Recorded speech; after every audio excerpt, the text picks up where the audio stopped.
It's your fantasy football draft day, and there's names on the board that you think you should take, but you just don't know. Let's talk about a couple of those players.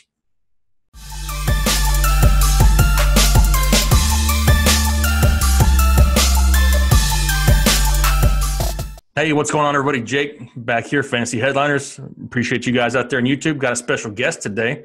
You can see the split screen going on, not by myself. I'm joined by Mr. Kyle Richardson of RotoBaller. Kyle, how you doing? I'm doing well, man. How are you today? Oh, man, and it couldn't be better. Football season right around the corner. I mean, Twitter's been blowing up lately, getting all kinds of tweets and interactions out there. It's great. Oh, yeah, absolutely. And I'm at that point of the year, too, where on my phone and my computer, I have multiple My Fantasy League tabs open at a time because I've got drafts and auctions and so much craziness going on right now. I don't even know how many tabs I have open on my phone right now. I mean, it's probably close to triple digits. Yes. Yeah, I'm testing the limit of my phone tab. Yes, I feel like I'm the same way. And then the worst part is if the kids get a hold of it, and then all of a sudden you have several tabs missing, and then you got to try and get back into them and open all those tabs again. So absolutely, yeah, I hear you. Well, if you want a second, go ahead and tell people where they can find you. I got all your information here on the screen, but go ahead and share where they can find you at, and then we'll get right into it.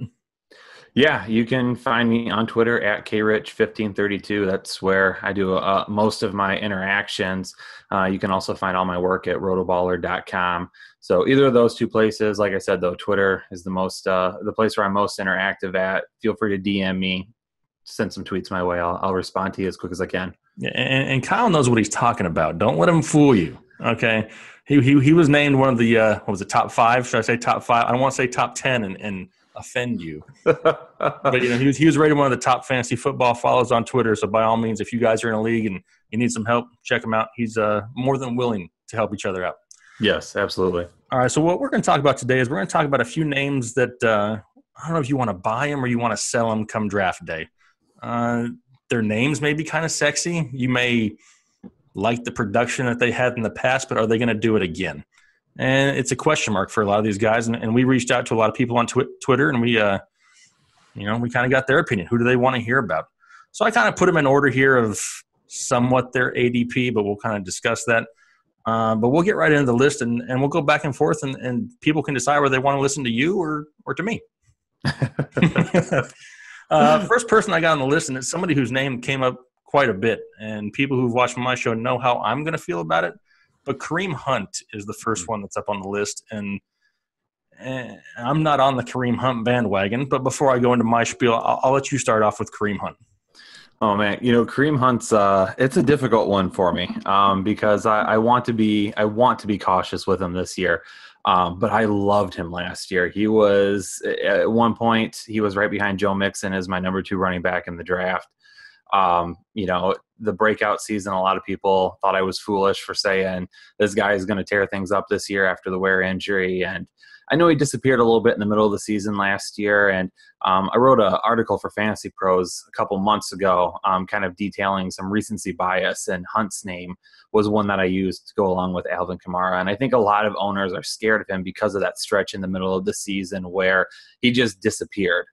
And, he ended up leading the league in rushing. I mean, he was just excellent all around last year. And I hate to see fantasy owners jump off board just because of that. And I know Patrick Mahomes taking over scares a lot of people. Sammy Watkins being there now, taking targets away. I mean, it's an offense that's going to have a lot of weapons. So I understand why people are skeptical of him. But I'm still holding on to him. I'm still trying to buy him if I can. I think on draft day, there's a good chance that he might start to slip a little bit. And you could get him kind of after that first tier of running backs go off the board and still be happy with his production. And I don't think Spencer Ware is going to take a whole lot from him this year either. So I'm still on the Hunt train. Okay. Well, I mean, I'm going to counter that. And here's the reason. I mean, I'd rather have Ebola than Kareem Hunt this year. Okay? I mean, it's just – here's why. It's not so much Kareem Hunt, the player. It's kind of where he's kind of going. I mean, you kind of got to take him up there with those upper echelon wide receivers and running backs.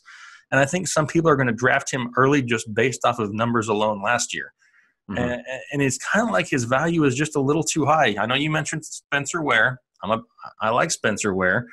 And I just don't know how Andy Reid's going to handle that yet. They got Damian Williams there. They still have Charkandrick West there.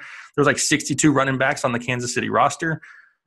It's not that I don't like Hunt and his production. I just don't know if I trust Andy Reid to not put a little bit more of a timeshare in there. And then all of a sudden he falls down into the RB 15 range instead of the top 10 value that he had last year. Yeah. And we actually just finished up all of our rankings over at rotoballer.com. And for our PPR redraft rankings, we have him consensus. There's 4 of us that did them. We have him at 17 overall right now.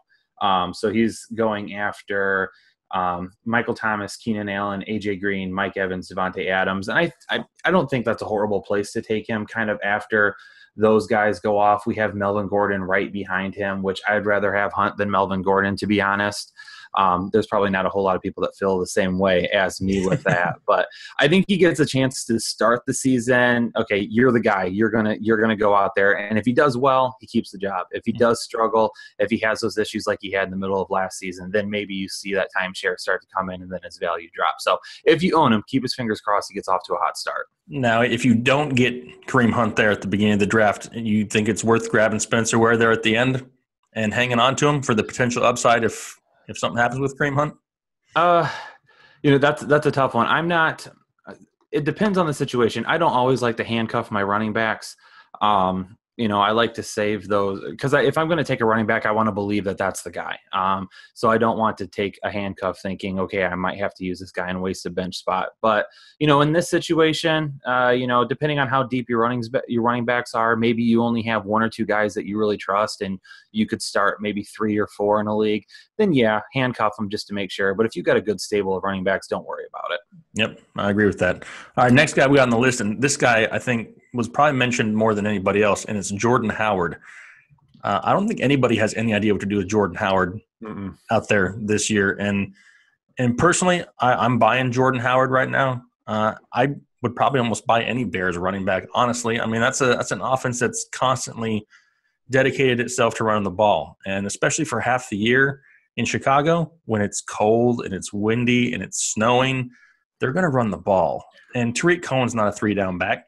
Tariq Cohen's going to see time in the slot. He'll see time in the backfield also, but he's not going to take away goal line touches, and he's not going to take the bulk of the work away from Jordan Howard, I don't believe. So I don't see any reason not to still believe in Jordan Howard. Yeah. No, and he's one that I'm kind of up in the air about as well. Depending on where he lands in the draft, I might be willing to take a shot at him. I'm a guy who likes to go running back early. So if I've got, a pick in the first few picks and, I'm taking Elliott Bell, something like that, then I might be willing to take him, if I can get him at the turn, if I get a wide receiver at the end of the second, take him at the turn in the third or something like that, I'd be all right with that. I think a lot of fantasy owners are starting to kind of back away from him a little bit because you see the offense that's been ran in Kansas City, and you see Jamal Charles and Kareem Hunt and Spencer Ware and everybody that, have been great, been great in the run game and the passing game. And Jordan Howard doesn't fit that. He has some of the worst hands in the league out of the backfield. He's dropped the most passes of any running back the last couple of years. And then, today, when they were speaking with Nagy, they're talking to him. They ask him about Howard, and, he says, he's not the lead. He doesn't come out and say he's the lead back. This isn't his job. He doesn't say anything like that. It's, game dictates the situation. So I think his value is going to continue to slide, and Cohen's is going to continue to go up.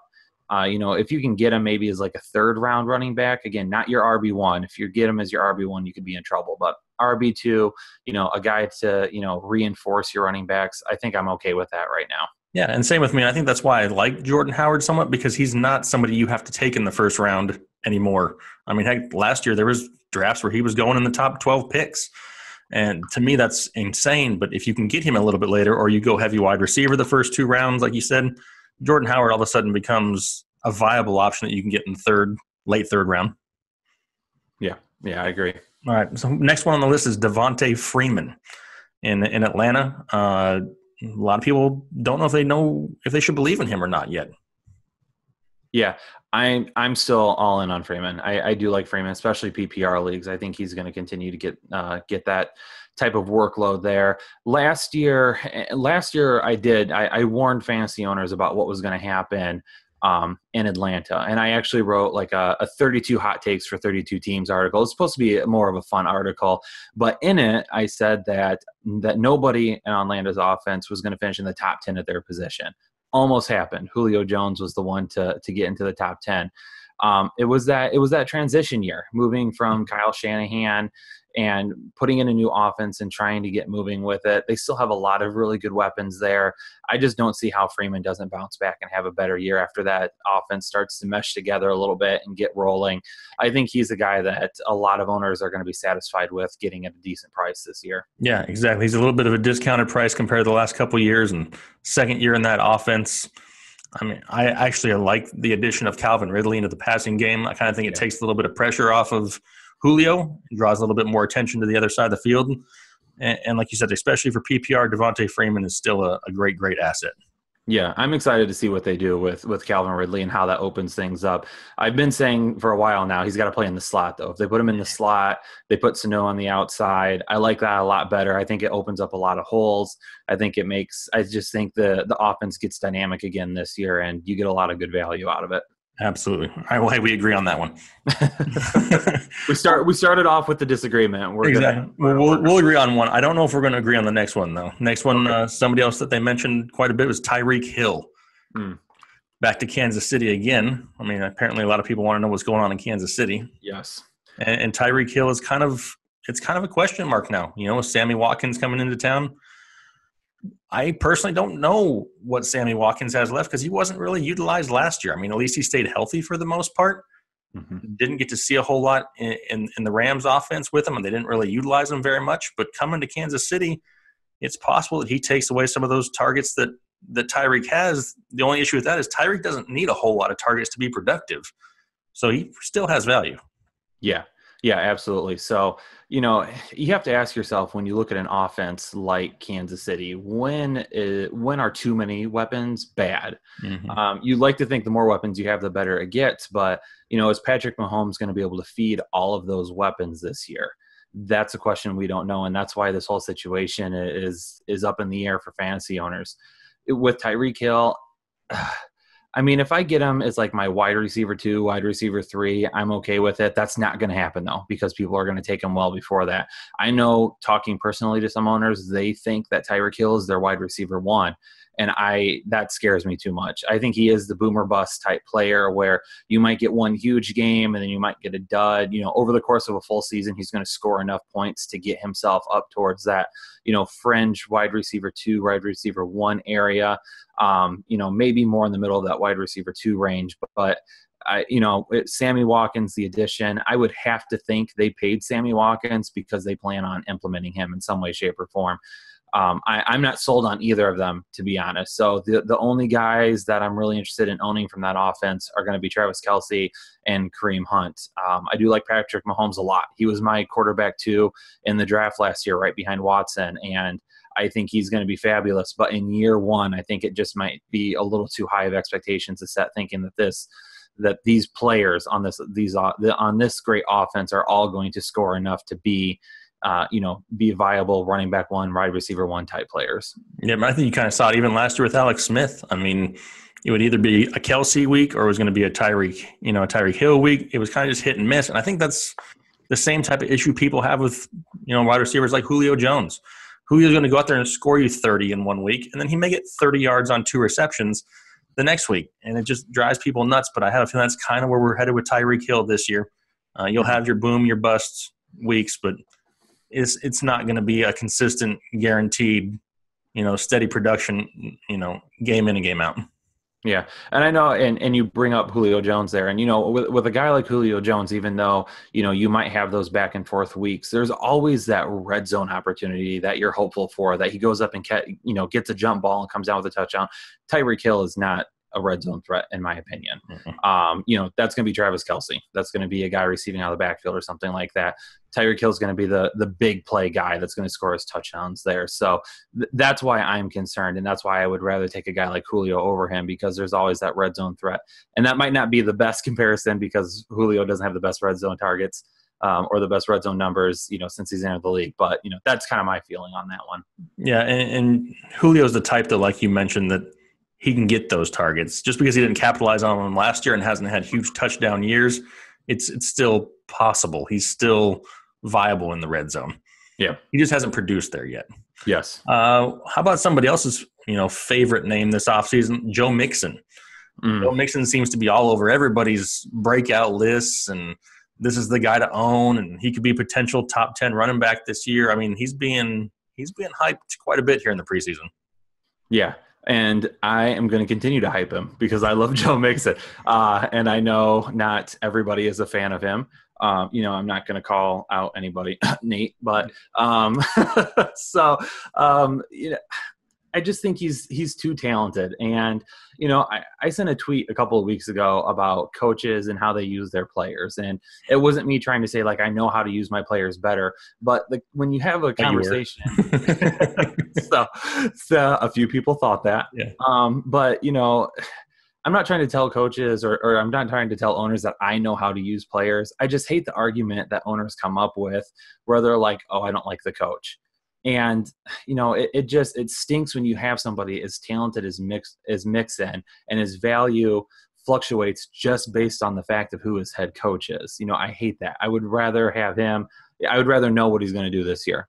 And we don't know that yet. But he's got way too much talent. He can run the ball. He can catch the ball. I think they've improved the line in Cincinnati quite a bit as well. And I'm actually going to be writing an article about him here in June coming up. I've got it on the schedule on why you should buy Joe Mixon and see if I can't convince some people to do that. But there's just way too much talent there. They've improved the line. They have guys on the outside that can help take the pressure off and move some guys out of the box.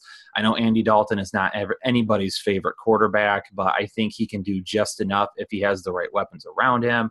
The fact that Jeremy Hill is gone tells me that, okay, Mixon's going to be the guy from the beginning this year, unlike he was last year. Let's get him in a routine. Let's get him in a groove. Let's get him going. And then Gio will do just enough to be, a decent PPR, maybe flex play on certain weeks, or if Mixon misses a week because of an injury or something like that.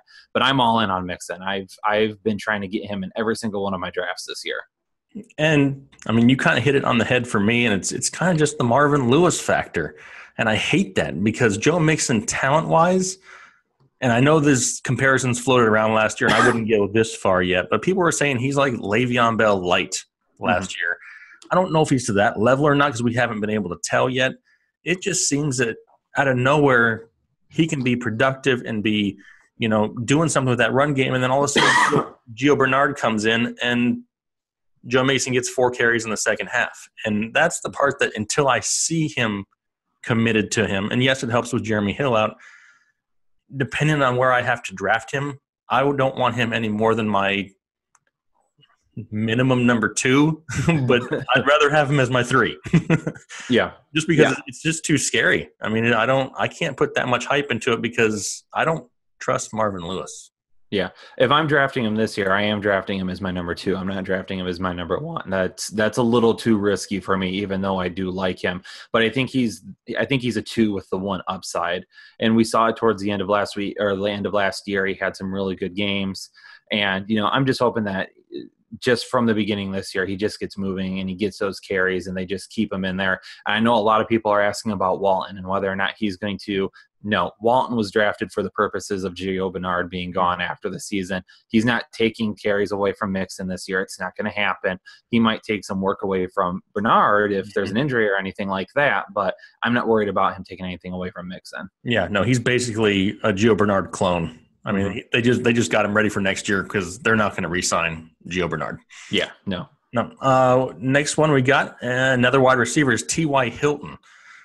Somebody, I believe it's in your hometown almost, isn't it? Almost, yep, just down the road. You're close. So, yes. I mean, you should have all the insights on T.Y. Hilton. You should be knowing how Andrew Luck's shoulder is. I should. But you do. But I don't. But nobody does. And that's the thing. And T.Y. Hilton, if Andrew Luck is healthy, love T.Y. Hilton. If Andrew Luck is not healthy, I don't know if I want anything to do with T.Y. Hilton. Yep. This is, oh man, I feel like I had a question about this. Someone private messaged me a couple of weeks ago on Twitter and was asking me about my opinion. And yeah, if Andrew Luck is healthy and ready to go, he's a wide receiver 1 for me. He's shown it. That offense has shown it. I think that the offense that they're going to implement this year is going to be much better. Just a quick plug for Nyheim Hines. I'm a big fan of his. I think he's going to get a bunch of work this year. But, with T.Y. Hilton, part of me wants to think that he still has that upside, even if Luck isn't ready to go and Brissett is the quarterback, because Brissett, he played decent last year. I mean, it wasn't great, but for being traded basically at the very beginning of the season and coming in and trying to learn a whole new playbook and everything, he performed pretty well. And now that he's had an entire offseason, now that he's had, all of last season, hopefully him and Hilton have been working together. Maybe that connection's a little bit better. But yeah, it all hinges on Andrew Luck. And that whole situation has just been crazy from the beginning on whether or not he's healthy, when he's going to be healthy. It doesn't sound like he's even playing a football or throwing a football yet. So I'm not interested in drafting T.Y. Hilton, because I think if you're in a 12-team league, one of those 12 owners think he's wide receiver 1 still, and I'm not willing to take that bet. Yeah, no, not even close. I mean, just the fact that, like you mentioned, he's not even touching a football yet or throwing a football yet, they may not be coming out and saying anything, but there's some problems. I mean, there's some issues that he's not even throwing on the sidelines, or he's not doing anything. He looks jacked, though. He looks like he put on some muscle in the arm. I mean, I don't know what he's been doing, but he's been bulking up for something. Well, if he hasn't been throwing a football, I hope he's been in the weight room at least. So. I don't know what he's been doing, but it's been working. I mean, he looks, a lot more physically imposing. But last time I checked, you're not going to throw with your muscles like that, so it doesn't do him any good. He's just bulking up because that offensive line can't keep anybody off. Exactly. He's just prepping for the hits. Yeah, hopefully that's not the case. And and just kind of on that subject real quick too, with Luck, I took a lot of heat when McDaniel said that he wasn't coming to Indy. I was all over the theory that it was because of Andrew Luck. And the way this offseason continues to play out, I still believe that the reason McDaniels bailed was because maybe he thought Luck was healthier than what he was. And when they got a little bit deeper into getting ready to move over, and he got thirsty and said, okay, we didn't win the Super Bowl, I want another Super Bowl, it changed his mind. And I think that had everything to do with it. 100%. I mean, you can't really blame him. And if anybody's going to know Jacoby Brissett a lot, it's going to be him. I mean, he had, time with him there in New England. If he didn't buy into him there and he didn't know the status of Andrew Luck, I mean, I don't blame him. I know you mentioned Nyheim Hines, somebody who I got to see firsthand here in North Carolina play a lot. And do you think that he takes away from Marlon Mack's value? Absolutely. Yep. Absolutely. So I love Hines. The biggest thing about him is that they are going to move him all over the field. So he's going to get some work out of the backfield, but I guarantee he's going to get some work out of the slot too. And he was a slot receiver his first 2 years in college, so he knows the route tree very well. He's a polished route runner. He can do those things. He's going to be all over the place this year, and he's a sneaky grab for people in redraft leagues. If you're getting towards the back end of a PPR league and you're looking to fill a couple of spots, he's a guy that I highly recommend you grab right now. Yep, absolutely. Love Nyheim Hines. Yeah. I liked Marlon Mack, but now that Hines is there, you know what I mean? He kind of lost a lot of value. And people after the draft were like, oh, Mac has gotten a ton of value because they didn't go out. Nope. They got running backs, and they got one that's going to take some away from him. So Mac's probably still going to get some first and second down work. I don't see Hines taking that away from him. But as far as fantasy football goes, I would rather have Hines personally. Yep, absolutely. And somebody else who was later down the list, but we might as well talk about him now. And he's Jack Doyle, also there in Indianapolis. I mean, he produced down the stretch for a lot of people last year. I mean, he was a PPR stud in tons of games, getting 10 receptions a game. And then they went and signed Eric Ebron. Yes. I have no idea why. I mean, Eric Ebron is fantasy nightmares. But I mean, I know they used to run a lot of 2 tight end sets when it was Dwayne Allen in town. And at first I thought they were bringing him in because maybe I thought Andrew Luck was healthy and they could do some more 2 tight end sets, get an extra blocker in there on the line and roll with it. But do they kind of cancel each other out? Are either one of them fantasy relevant to you? I think they do cancel each other out to an extent. And I'll tell you firsthand, watching Eric Ebron the last few years, being a Lions fan, he's so frustrating. Mm-hmm. He's even more frustrating when you take him in the first round of one of your rookie drafts, which I won't name any names, but, one of the 2 people talking here did that. And it wasn't you, was it? It wasn't me. Okay, so it was me.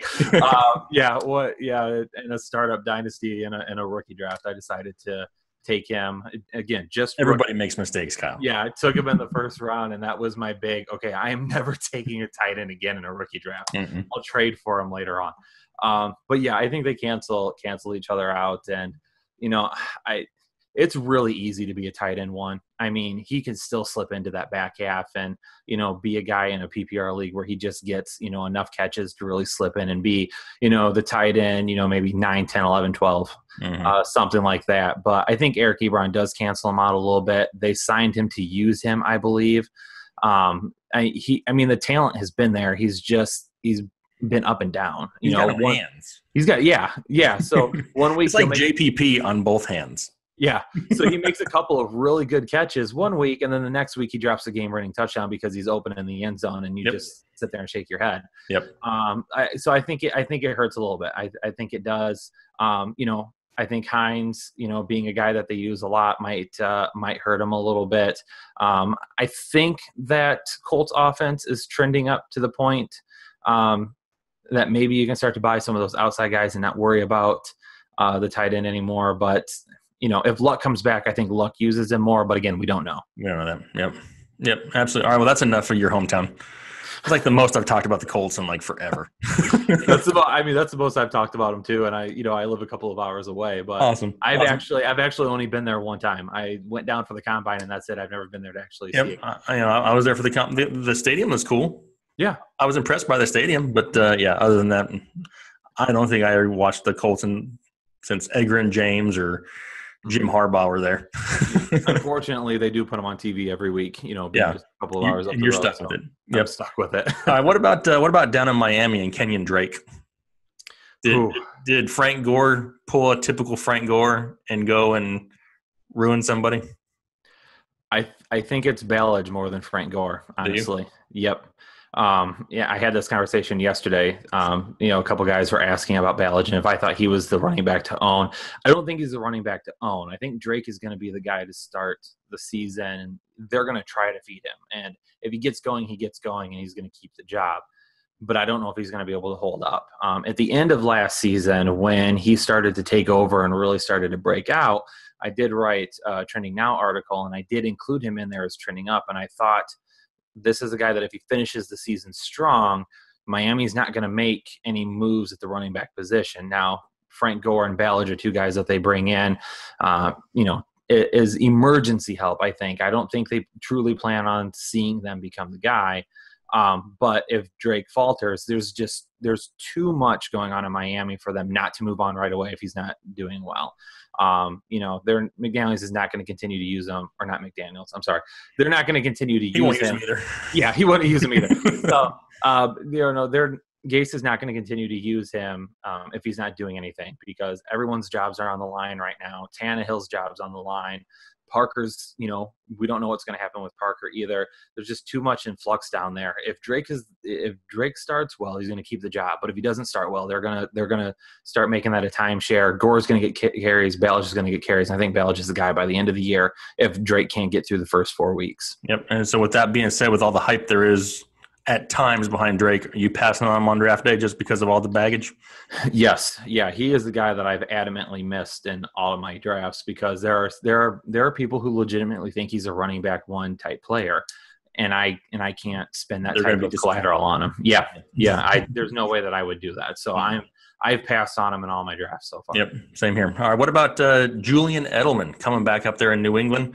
A lot of people think, he's too old. He's coming off a major injury.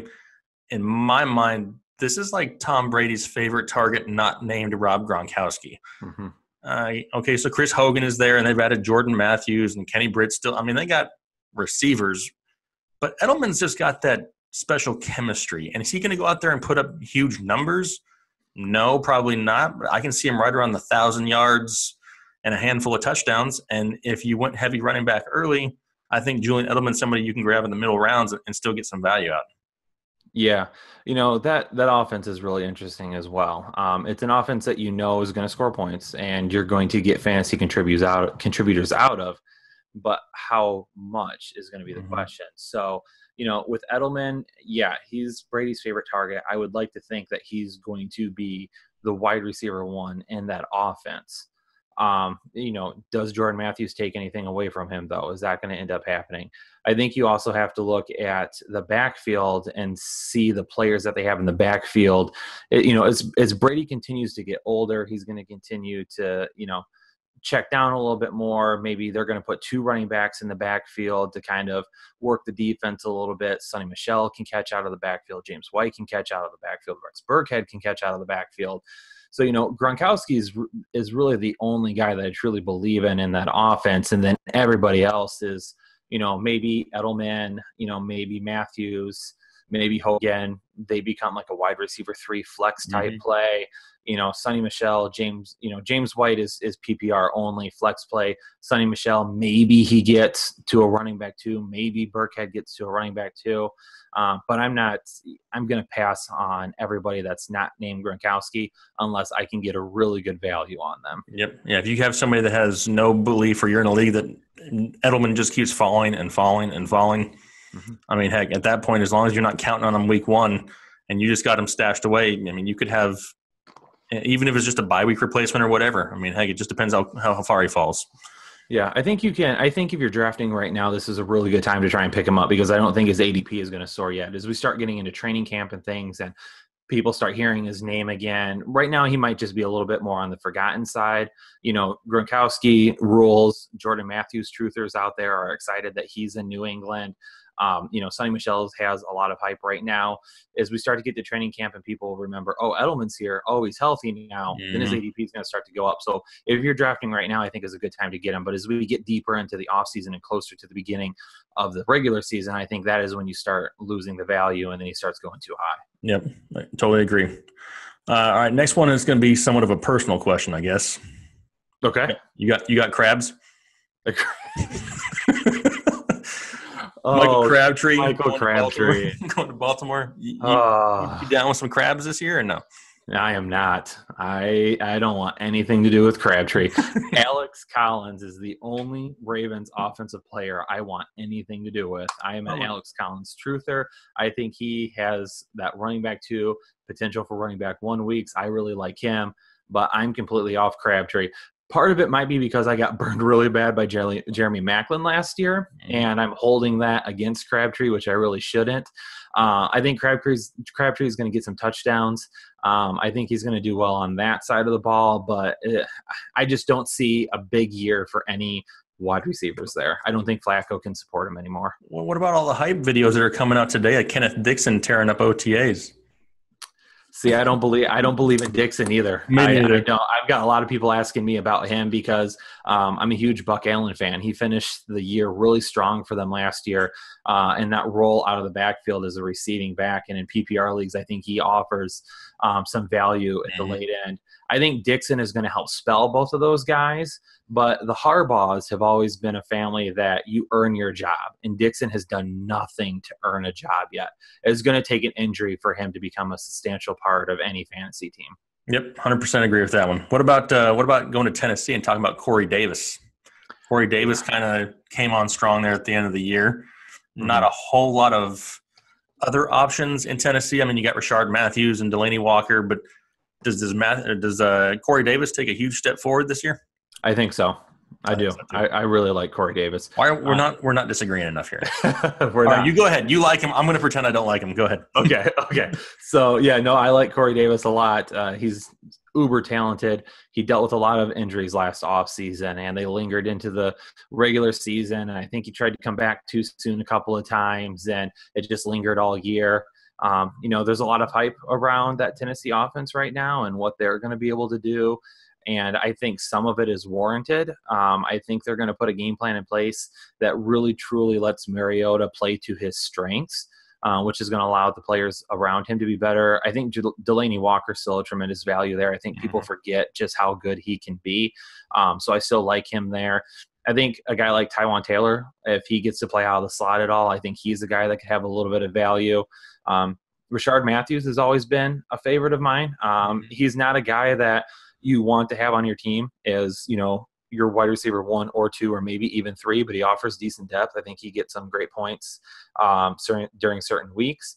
And then, I think Corey Davis takes over as the wide receiver 1 in that offense this year. I don't think he's a wide receiver 1 overall. I think he's maybe end up being a little bit of a lower wide receiver 2. But I think that offense as a whole is going to distribute the ball so much that it's going to be hard to pick and choose a guy any given week. Yep, absolutely. And I'm sitting here and I'm listening to what you're saying, but I'm kind of in my mind trying to come up with an argument against it just so we can disagree with it. And I mean, I love Corey Davis. I pushed Corey Davis hard last year to a lot of people as more of like a stash, like in dynasty leagues, obviously. I mean, where he was already heavily owned, but I didn't want people to give up on Corey Davis last year just by the, all the injuries that he was going through, because the guy is crazy talented, all the potential in the world. Mariota is somewhat of a question mark, but if they allow him to open up, like you said, that all of a sudden boosts everybody's, potential. And I love Corey Davis. Corey Davis is definitely somebody I'm going to try to target as much as I can, especially if I can get him as like my number 3. If I can get as my number 3 or my flex play, then in PPR leagues, I'll take Corey Davis all day long. Yeah, we're I'm doing a startup auction right now, and I paid just over $18 million for Odell Beckham Jr. today. Corey Davis went for 13. You're doing pretty well. Yeah, Corey Davis ended up going for 13. I was like, whoa, I would rather pay Odell Beckham Jr. another $3 or $4 million than paying Corey Davis that price right there. That's a little too much for me. But, when you got guys like Odell Beckham Jr., Mike Evans, that great rookie class that came in and just dominated right away, you expect all the wide receivers to do that afterwards. And when it doesn't happen, you sour on them. It's happening with running backs right now. Running backs are coming into the league and dominating right away, but we're going to get a draft class or 2 draft classes in a row where that just doesn't happen. Yep. And I think that's because of how much running back talent we have in the league right now. Everyone's going to expect every running back to do something. And then now, and 2 or 3 years down the road, now we've soured on running backs and we're back to wide receivers. So I think we're going to see that momentum shift again in the next couple of years. And, that's just what happens when you have a really great class come in. Yeah. Everybody thinks that they got the next, Zeke Elliott or Leonard Fournette or Kareem Hunt. Everybody just assumes because they got a first-round running back that's what they're going to turn into. But you're right, it's going to change. Sticking with the running backs, what about in Green Bay? You got Aaron Jones and Jamal Williams. I mean, I think whichever one ends up winning the job. I mean, I guess you still got Ty Montgomery too. I don't know if he goes back to more receiving work or not, but whoever is the starting running back in Green Bay with a healthy Aaron Rodgers has the potential to produce some good fantasy value. Yeah. So I'm glad I survived the Ty Montgomery fiasco last season, because I may or may not have called him a running back 1 a couple of different times, and people didn't agree with me. And it was he was for a couple weeks though. Yeah, he was, especially in PPR leagues. He was through the first few weeks. He was like the running back 3 or 4, I think, until he got his ribs snapped in half. I mean, he was pretty decent. Yeah, so I was really disappointed to not see him make it through the whole year, but. I've shifted away from that because I think they do put him back at wide receiver, and I think that's for the best. And, with Aaron Jones and Jamal Williams, I'm rooting hard for Aaron Jones because he's the big playmaker. I mean, he's the guy that's going to snap off the huge runs. He's going to be the guy that dazzles in the backfield. Jamal Williams is going to be the grinder. He's going to be the guy that gets those short yardage carries. He's going to be the guy that pounds it into the end zone. I mean, they were both just good in their respective times last year. And just because of injuries and back and forth, nobody was able to actually keep the job the entire way. I keep going back to the coaches know something. So there was a reason that Jamal Williams was number 2 and Aaron Jones was number 3 on the depth chart starting last year. There was a reason for that. Hopefully whatever those reasons are have sorted themselves out, and Aaron Jones has done whatever he needed to get back or get to that area where Green Bay says, okay, this is our guy. Because I think he is the most talented as far as, taking advantage of the plays that he gets. I like Williams. I like Aaron Jones. I just like Aaron Jones a little bit more. Yep, and so do I. I mean, I hope, like you said, Aaron Jones gets a chance, because Aaron Jones with Aaron Rodgers is more exciting to me than Aaron Jones with whoever they wanted to throw at a quarterback last year. I mean, it didn't really matter. Anybody not named Aaron Rodgers, his value took a hit. I mean, they were going to try to force Brett Hundley to throw the ball and take away the run, because Brett Hundley couldn't complete a pass to like anybody. It was disgusting last year when Aaron Rodgers went out. And I think with Aaron back this year, if Aaron Jones can get the job out of camp, I mean, he's got more upside, I think, than almost anybody we've talked about outside of Joe Mixon, maybe. I mean, He's huge. He's got huge upside in that offense, because you can't stack the box against Aaron Rodgers, and he's going to be seeing limited fronts, and he's got the talent to take advantage of it. Yeah, and that's going to be a good offense this year. With Jordy Nelson being gone, Devontae Adams has already established himself as a wide receiver one.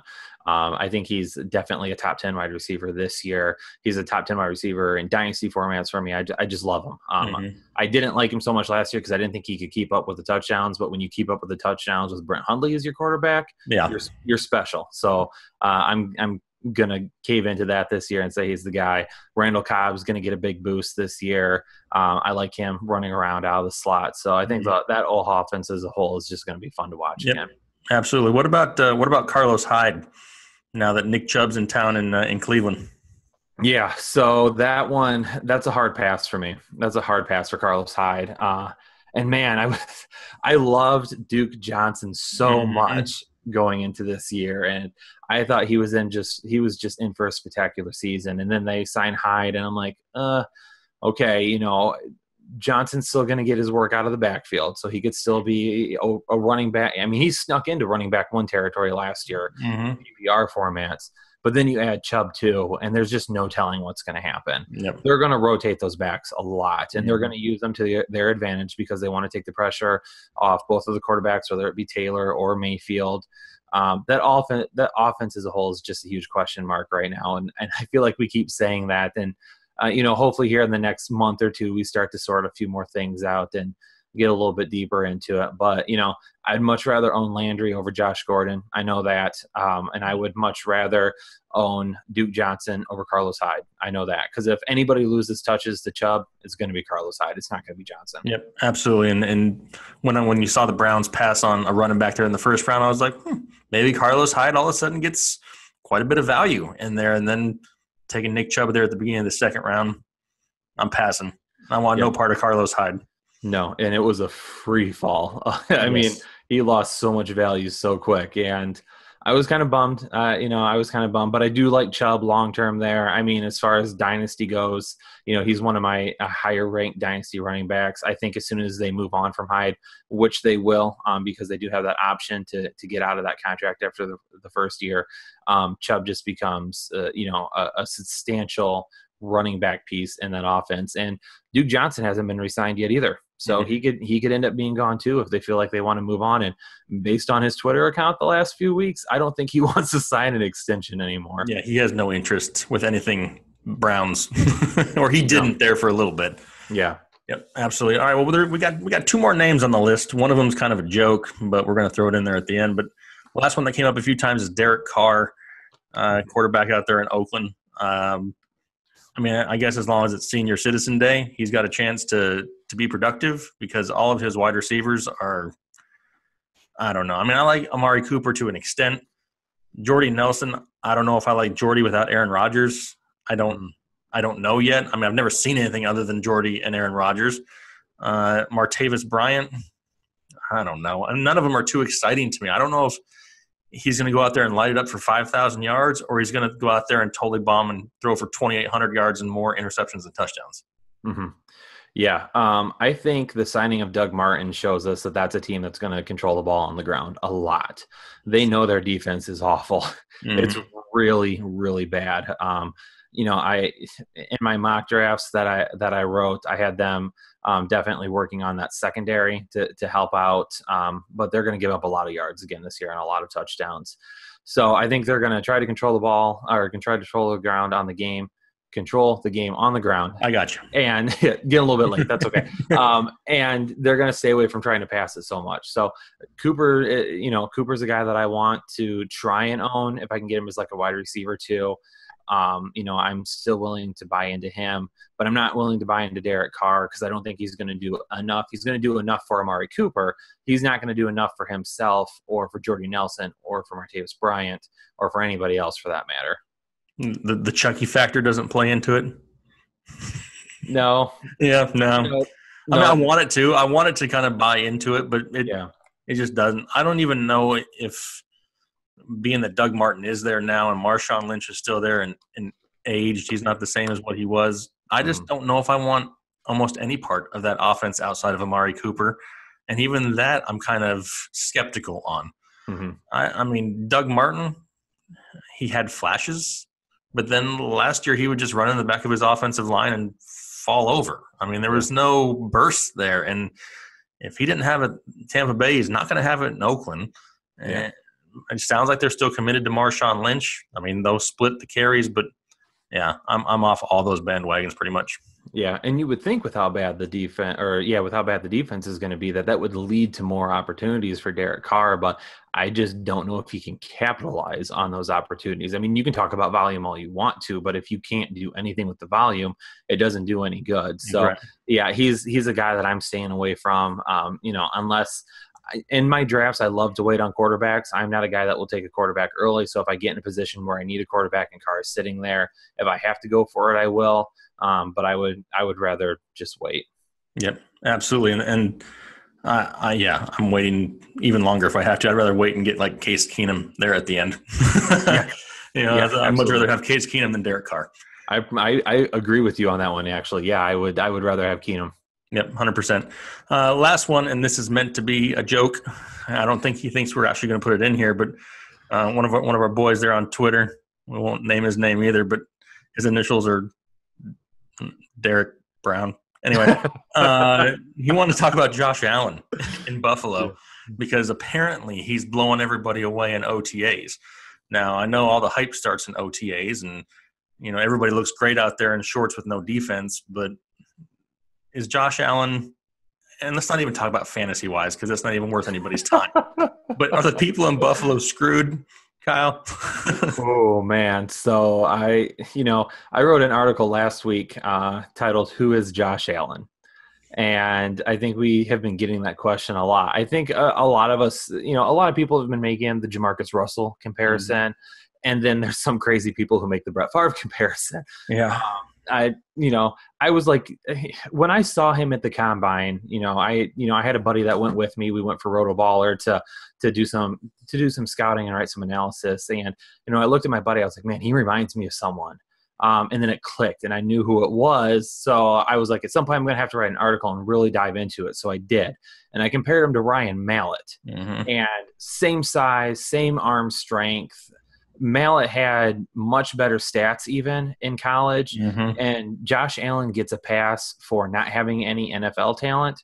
Well, Mallett didn't have any NFL talent when he was there. Mallett had harder competition to deal with in college also. Yes, absolutely. So that's why I kind of wrote that article, because I wanted people to understand that we cannot give Josh Allen a pass anymore for not having NFL talent around him. There's no way, because he played bad against inferior talent. And, there was a lot of people who, especially on Reddit, who said, when I said that Mallett statistically was better than Allen, they just automatically assumed I meant that he was a better prospect than Allen. That's not what I'm saying. Allen is obviously a better prospect for one reason or another. But I don't like him. I don't want anything to do with him. I don't want him near my teams. If I'm a Buffalo fan, I am just absolutely livid over this pick. I don't know how they could pass on Josh Rosen. He's got a huge arm, and that is it. That's all he's got. He's got nothing else for me. So I'm still waiting for someone to convince me that this guy is an NFL quarterback, and I haven't found anyone to do it yet. Yeah, and I think until we actually get him out there on the field and have something to base it off against an NFL defense, a lot of people, especially, the Bills fans, Bills Mafia out there, they're going to believe in it. But until they actually see it, and you never know. We could be way wrong. I mean, the kid may come out and totally blow everybody away, and all of us have to sit here and be like, I guess we were wrong about it.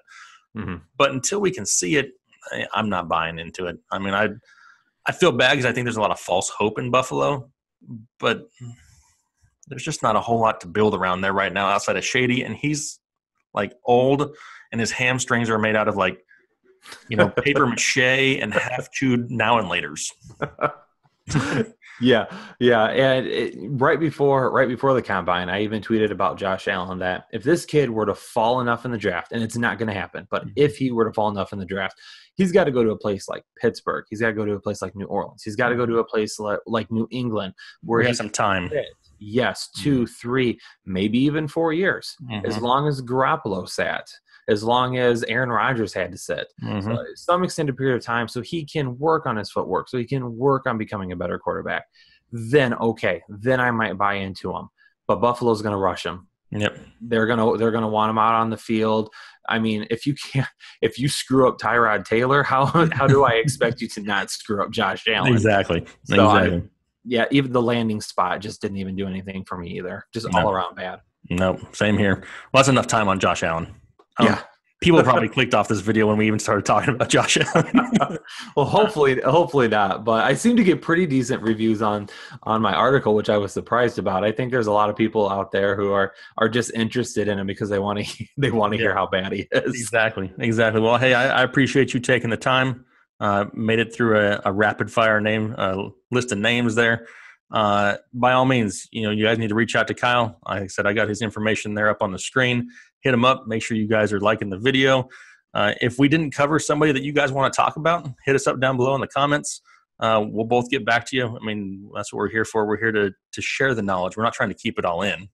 We appreciate you guys a lot. Any closing words there, Kyle? No, I appreciate you having me on. I'm a huge fan of your work, so I'm glad to be here and be a part of this. And I've reached out to you lately with a lot of questions because I too am trying to dabble in video a little bit more, and you've been an excellent help. So I am definitely going to be back on again this off season. So hopefully people do have more questions. We can do another rapid fire segment that maybe we disagree on a little bit more. Hey.